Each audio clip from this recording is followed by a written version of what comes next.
My name is Emma. I am 22 years old, and the image of my mother on her hands and knees is forever burned into my mind. The strong smell of bleach and expensive lavender soap mixed in the cold air of that massive marble-covered bathroom. I had just walked in to fix my makeup during a study session at my extremely wealthy friend Chloe's house, completely unaware of the devastating reality waiting for me behind that carved oak door. There she was, my mother, scrubbing the gold-plated rim of a toilet, wearing a stated gray uniform that looked 2 sizes too big for her fragile frame. My heart stopped beating. The blood drained from my face, and my lip gloss slipped from my trembling fingers, shattering loudly on the pristine floor. She slowly turned her head, her tired eyes widening in pure horror as they met mine, her hands raw and covered in painful blisters from the harsh chemicals. I expected her to cry, to hide her face, or to run away in deep shame.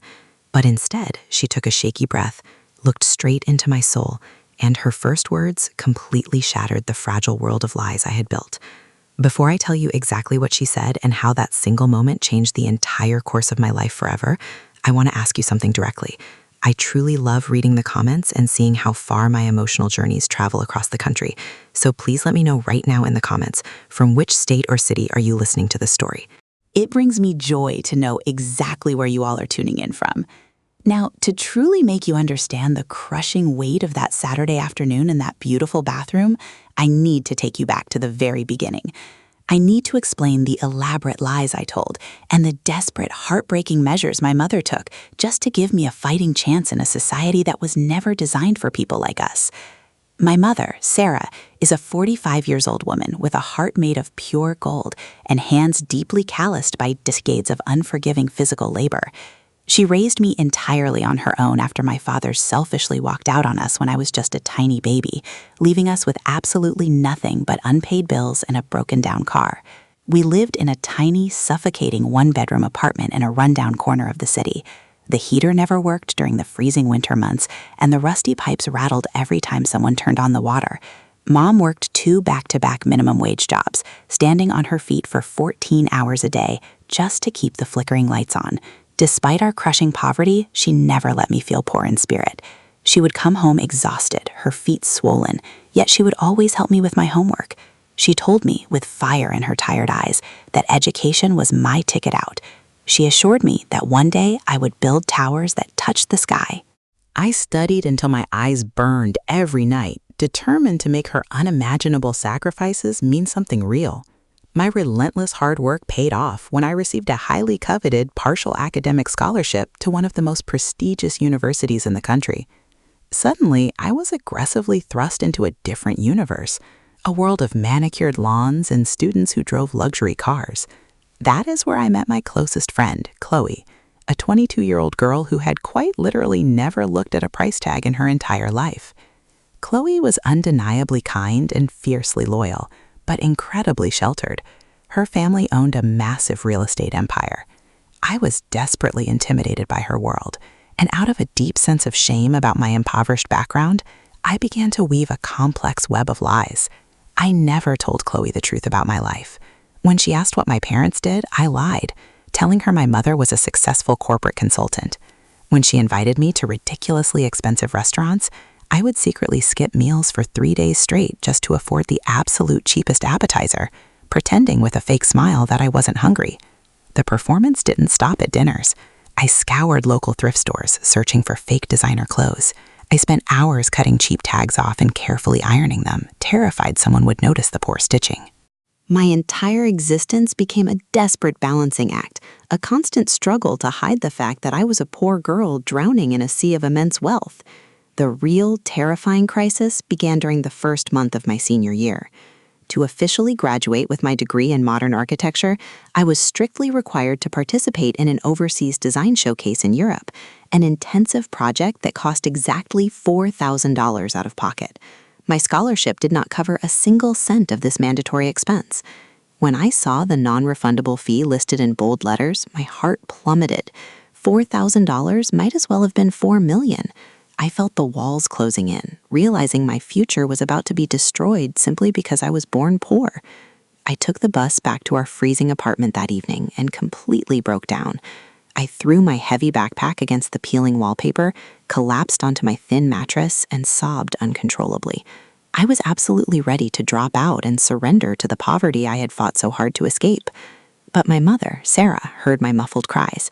She gently opened my door, sat on the edge of my bed, and wiped the bitter tears from my cheeks, asking me what was wrong. Through my violent hiccups, I explained the mandatory trip and the impossible sum of money I needed. I expected her to cry with me, to admit we had finally hit a wall. Instead, she looked at me with a fierce, unwavering determination. She firmly told me to wipe my face, open my textbooks, and focus entirely on my final exams. She swore to me with a steady voice that she would find the money. I desperately begged her not to worry, crying that it was impossible, but she simply kissed my forehead and told me that a mother always finds a way for her child. Over the next 3 months, I noticed a terrifying change in my mother's routine. She started leaving the apartment before the sun peeked over the skyline and wouldn't return until long after midnight. She looked constantly, painfully exhausted, with dark shadows forming under her eyes. She was losing weight she couldn't afford to lose. Worst of all, her hands were always wrapped in bandages or covered in fresh, angry blisters. When I cautiously asked her what she was doing, she smiled weakly, poured cheap black coffee, and claimed she had simply picked up extra inventory shifts at a local warehouse. I felt a terrible, gnawing guilt eating away at my conscience every time I saw her limp, but the immense pressure of my final exams kept me selfishly focused on my own survival. I deliberately pushed down my worries, choosing to believe her warehouse lie because it was easier. I was so blinded by my ambition and fear of being exposed as a fraud that I failed to see the literal blood, sweat, and tears she was pouring into my future. That brings us directly to that fateful, life-altering Saturday afternoon. Chloe had excitedly invited me over to her family's brand new, sprawling summer mansion in the wealthy suburbs to study for our massive final exam. It was an absolutely magnificent, intimidating estate with a sweeping circular driveway, perfectly manicured gardens, and more rooms than I could count. I felt the usual knot of anxiety twisting in my stomach as I sat on her plush velvet sofa, desperately pretending that I was perfectly comfortable and totally used to this kind of unbelievable luxury. We had been studying intently for a few hours when Chloe casually leaned back and mentioned that her mother had hastily hired a new emergency commercial cleaning crew to deep clean the entire house for a massive charity gala. Chloe rolled her eyes dramatically and complained loudly about how incredibly hard it was to find good help these days. It was a careless, privileged comment that normally would have made my stomach churn, but I just forced a tight, fake laugh and buried my face back into my textbook. A few minutes later, the iced lattes we had been drinking caught up with me, and I politely excused myself to use the restroom. The mansion was an absolute maze of endless corridors, soaring ceilings, and identical closed doors. I wandered down a long, opulent hallway lined with expensive original oil paintings, feeling completely lost and out of place. I finally saw a heavy, intricately carved wooden door cracked slightly open. Assuming it had to be the guest powder room Chloe had pointed out earlier, I pushed the door wide open without knocking, stepping into the room while looking down into my purse to grab my makeup bag, completely unprepared for the agonizing scene that was about to completely destroy my entire fake reality. And that is exactly when it happened. That is the exact moment the universe violently ripped the heavy blindfold off my eyes and forced me to confront the ugly, heartbreaking reality of my selfish lies. The room was not a small powder room. It was the master bathroom, a cavernous, echoing space covered entirely in imported pristine Italian marble and shimmering solid gold fixtures. And kneeling right there on the cold, hard, unforgiving floor, scrubbing the inside of the toilet bowl with a small, cheap plastic brush, was my mother. The faded, stained gray cleaning uniform hung loosely, pathetically on her thin, overworked frame. When she heard the heavy door swing open, she slowly turned her tired head to see who had walked in. The sheer, deafening silence in that massive marble room became an unbearable physical weight pressing down on my chest.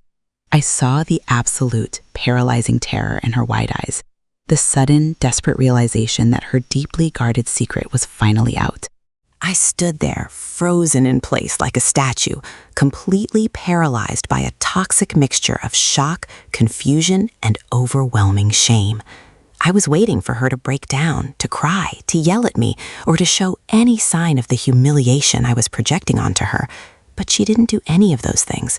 She simply swallowed hard, her narrow chest heaving with deep exhaustion, and she looked at me, not with anger, but with pure, unadulterated, desperate maternal panic. Her first words were a desperate, trembling whisper that echoed off the cold marble walls and pierced directly through my heart like a jagged knife. "Please, Emma, please, I am begging you, don't tell your friends. If I lose this commercial cleaning contract because of a scene, I won't have the rest of the money for your European trip." The words hit me with the force of a speeding freight train. All the air violently left my lungs in a single gasp. She wasn't ashamed of being caught on her hands and knees cleaning toilets for rich people. She was absolutely terrified that my fragile teenage embarrassment would cost her the job, that she would fail to provide the final payment for my bright future that she had worked so hard for. The sheer, unadulterated weight of her silent, agonizing sacrifice crashed down on my shoulders in that very instant, crushing the fake persona I had built to dust.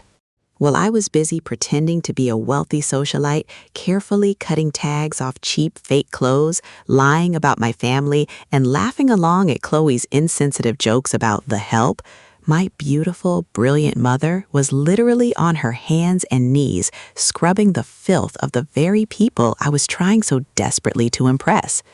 The intense, burning disgust I felt in that moment wasn't directed at her dirty uniform or her blistered hands. It was directed entirely, completely at myself. I realized I was a monster who had unknowingly let her mother break her own back. I didn't say a single word in response to her heartbreaking plea. I physically couldn't form the words. I dropped heavily to my knees, right there on the wet, soapy marble floor, completely ruining my expensive-looking, carefully ironed white pants, and I threw my arms tightly around her trembling shoulders. I sobbed violently, uncontrollably into her neck, apologizing over and over again through my heavy tears, feeling the coarse, cheap fabric of her cleaning uniform scratching against my wet cheek. She frantically tried to push me away, whispering in a panicked tone that her strict supervisor would see us, that the wealthy homeowners would be furious and fire her on the spot. But I didn't care anymore. I didn't care about anything but her. I forcefully grabbed the dirty scrub brush from raw, chemically burned, blistered hand and threw it violently across the massive bathroom, watching it clatter loudly against the heavy glass shower door. I grabbed her by her calloused hands and pulled her up to her feet, completely ignoring her panicked protests. I looked her deeply in her tired, beautiful eyes, my own vision blurred with heavy tears. I told her, with a voice that finally held genuine strength, that we were leaving this house right now, and that I would absolutely rather fail out of school, lose my degree, and work at a fast food restaurant for the rest of my life than ever watch her scrub another floor for my sake ever again. Just as I was aggressively pulling my mother toward the heavy wooden door, the worst possible thing happened. Chloe casually walked right into the bathroom. She had come looking for me because I had been gone too long. She stopped dead in her tracks, her designer shoes clicking to a halt on the marble. She looked rapidly back and forth between me, with my ruined pants and tear-stained face, and the exhausted cleaning lady I was fiercely holding on to. "Emma, what in the world is going on in here? Why are you hugging the maid?" Chloe asked, her voice heavily laced with pure, unadulterated confusion and a hint of genuine concern for my well-being. This was the ultimate moment of truth. This was the exact crossroad of my entire life. This was the moment I could have easily lied again, made up a crazy excuse about tripping and the maid catching me, and saved my precious, carefully constructed facade. But I looked back at my mother, who was trembling slightly, instinctively trying to shrink back and hide behind my shoulder to save me from embarrassment, and I felt a sudden, overwhelmingly powerful surge of absolute fierce pride. I squeezed my mother's rough hand tightly, lifted my chin, looked Chloe straight in her shocked eyes, and finally said the words that shattered my mental prison and set me completely, undeniably free from the chains of my own devastating shame. "She isn't the maid, Chloe. This incredible woman is my mother, Sarah, and I am not who you think I am," I stated, my voice echoing clearly in the quiet room. I stood right there on that wet floor and confessed absolutely everything. I told her about the tiny, freezing apartment, the fake clothes from thrift stores, the days of skipping meals just to afford a side salad at her favorite restaurants, and the crushing poverty I had been hiding for 4 agonizing years. I told her exactly how my mother had secretly taken this grueling, humiliating, bone-breaking job just to pay for my final graduation trip so I could achieve my dreams. I laid all my deeply hidden cards on the table, completely ready to lose my best friend forever. I braced myself for the absolute worst. I fully expected Chloe to laugh at me, to look at my mother and me with deep disgust, or to immediately call security and kick us out of her pristine mansion for lying to her. But Chloe didn't do any of those cruel things. Instead, her eyes rapidly filled with thick tears, and the wealthy, somewhat oblivious, sheltered girl I thought I knew completely crumbled right before my eyes. She walked slowly over to us, completely ignoring the soapy water soaking into her expensive designer shoes, and she wrapped her arms around both of us in a fierce, tight hug. She sobbed, apologizing profusely for every careless and sensitive comment she had ever made, devastated by the harsh reality of our sacrifices. Chloe immediately insisted on paying for my entire European trip right then and there, begging us to let her help. But my mother, standing taller than I had ever seen her, firmly and incredibly proudly refused the offer. She told Chloe, with a gentle but commanding smile, that she had already worked enough hours to earn the final payment, and that she was going to finish what she started for her daughter. That day, in that absurdly huge bathroom, I didn't just find my mother cleaning a toilet. I found my own spine. I found the true, undeniable meaning of unconditional love.